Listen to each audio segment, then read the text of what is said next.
Hello and welcome on in to the George on Tap, What's on Tap sports show.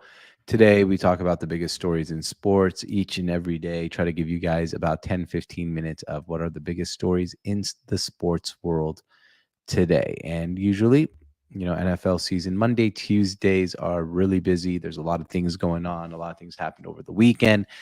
Usually here Thursday, we got Thursday night football matchup today, and we have NLCS action. We're almost on the actual sports equinox day. I think this year it's October 27 or 28. We usually have a lot of the things to talk about during that time. And I think starting next week, these shows might be a little bit longer because the NBA season begins, which is going to be super exciting. But right now, we have a couple football game. We have a football game tonight, not the best Thursday night football game, but we have other things to talk about. Let's begin the show. Are we watching the modern day Babe Ruth? Are we watching, dare I say, the most important and best player in baseball history? I'm not saying Shohei Ohtani is the greatest to ever live. I'm saying he's the best to ever live. It's the GOAT versus BOAT argument. A player who looks like he came out of a comic book about baseball. He is just baseball perfection. Ohtani at bats have become must-watch television. You can't even miss the beginning of a Dodgers game now because he leads off the game. So when the game is starting, it's a tune in right now moment. But why is Shohei so big and important to the fabric of a game? Let's examine. All right, so Shohei Ohtani is obviously one of the best baseball players we have ever seen in our whole entire lives. And cannot be more evident. This year, he's not even pitching. He usually pitches and bats, something we've never seen since Babe Ruth. And to be frank, we didn't watch Babe Ruth because that was over 100 years ago. So we never got to see that. But yesterday, Shohei hit a home run, and everyone talked about, oh, Shohei hit a home run. He is so important to the fabric of the game, and not just here, but internationally. The MLB says that Game 5 of the NLDS between the Dodgers and Padres had 12.9 million viewers in Japan. That means 10% of the entire population of Japan watched the game at 9 a.m. on Saturday. And that was last week, guys, the NLDS. Japan was so tuned into the game.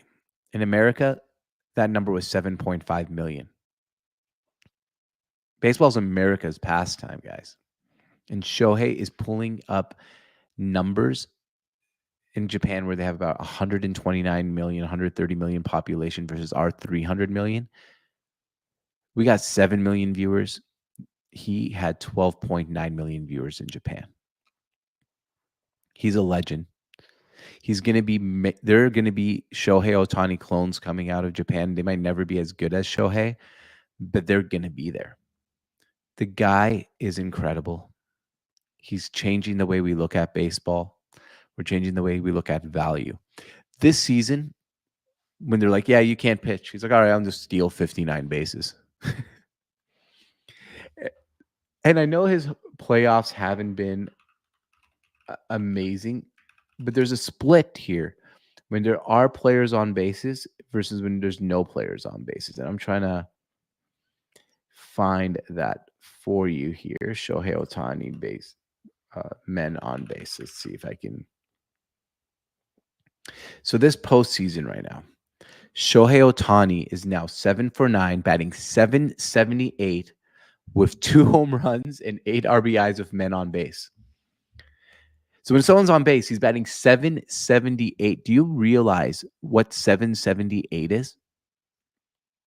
That's incredible. That's mind-blowing.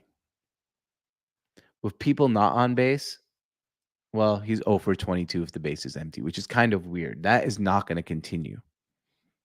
Something's going to click here, and Shohei Ohtani is about to go on a historic run, I think, between the end of this NLCS and the World Series, because I think he's going to make the World Series. And if he makes the World Series and the Yankees finish business and take care of the Guardians, We're talking about maybe the most highest rated World Series we'll watch in our lifetime. Aaron Judge, Shohei Ohtani. I've said this as a joke multiple times, but could you imagine if it goes to game 7, bottom of a ninth, bases loaded, Aaron Judge up, 2 outs, down 2 runs? Could Shohei just be like, all right, I'm gonna get one batter out and go pitch one batter and go get Aaron Judge out? You never know.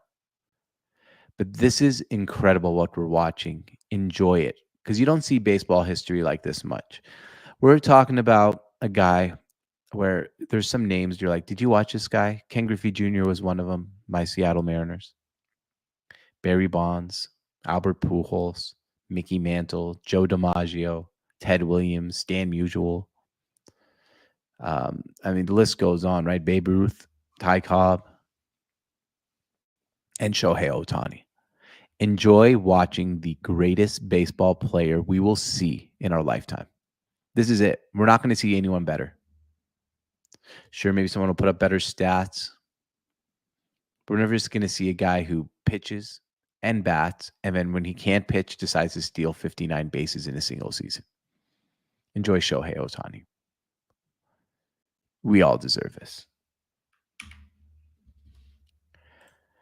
All right, intangibles are something that's talked about quite a bit in sports. Some guys have it, and some guys simply don't have it.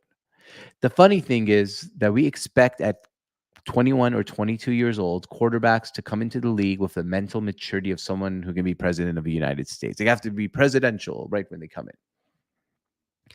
The expectations are borderline ridiculous. So some come in and are a bit asked to do too much. They fail, and sometimes in the NFL, you never get another chance. But some people do get another chance, and when they do, they absolutely take advantage of it. Let's talk about Baker Mayfield and what he's done and the apology I owe to Baker Mayfield with the Buccaneers. So Baker Mayfield is playing some of his best football in his career. Baker Mayfield is a guy who, for lack of better words, has been an enigma. He's brash, he's confident, he's cocky, and a lot of people don't like that out of their quarterback. But it seems like there's something here that is being done with Baker Mayfield and the Buccaneers that we might need to start looking at in quarterbacks in general, and that's charisma. Baker Mayfield makes you want to play football. When you watch him and he goes he got hurt last week, comes off the field, you're like, oh my God, that looked like a really bad injury. 2 plays later, he's blocking as a quarterback. He makes you want to play football. He's a football player is what Baker Mayfield is. And this is something that players on the team will rally around. People love to watch football players. People on the team love to think that their quarterback is one of them. This is why Tom Brady, by the way, despite how later on, once he earned becoming Tom Brady, changed a little bit. But if you go listen to stories about Tom Brady earlier in his career, he used to go hang out with all the offensive linemen and chug beers quicker than they did. He was one of the dudes. And that's what Baker Mayfield is. He's a dude. For lack of a better word, he's a dude. And I thought his career was over. I was like, all right, the Browns gave up on him. The Browns don't have any standards, and they gave up on him. To me, I was like, oh, okay, that means that Baker Mayfield might be done. Then he went to Carolina, and it was kind of a disaster. If you actually think about Carolina and you think about Cleveland, yeah, no quarterback really has a huge success there. Their organization's messed up. It wasn't Baker, it was the organization. Or Baker matured. He's still brash. He's still, the same dude that he's always been. But he's kind of toned it down a little bit and put it into the football, put it into the locker room, put it into his teammates. That's why we all owe Baker Mayfield an apology. He's a very, very, very good quarterback.